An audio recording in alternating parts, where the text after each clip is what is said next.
hugot nga ginpanginwala ni anay House Speaker kag late Representative Martin Romualdez ang akusasyon sang ombudsman nga siya ang sa likod sang pagbawi sa mga affidavit sang pila ka maleta boys.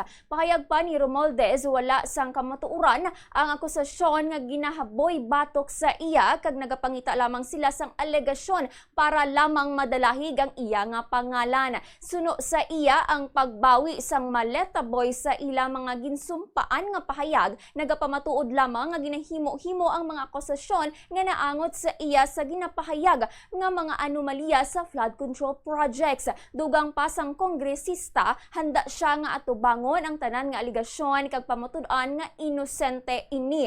Matandaan nga si Ombudsman Jesus Crispin Boying Rimulya ang nagtudlo kay Romualdez nga amusuno sa iya ang posible nga yara sa likod sang pag-retract o kon pagbawi sang statement sang apat ka maleta boys. Sa pihak nga bahin, nagpahayag man si Ombudsman Rimulya nga posible nga makasuhan ang mga anay bodyguard nga nag-atras sa ila na una nga mga testimonya. Suno sa iya, hindi pabor ang mga korte sa pagbawi sang affidavit, ilabi na kung makaduha na ka beses nga nakahatag sang nagkalain-lain nga mga pahayag ang mga testigo. Dugang pa ni Rimulya, mahimo nga madala bilang mga akusado ang mga anay security personnel kung hindi na ang mga ini magserbe nga mga testigo sa nagapadayon nga investigasyon.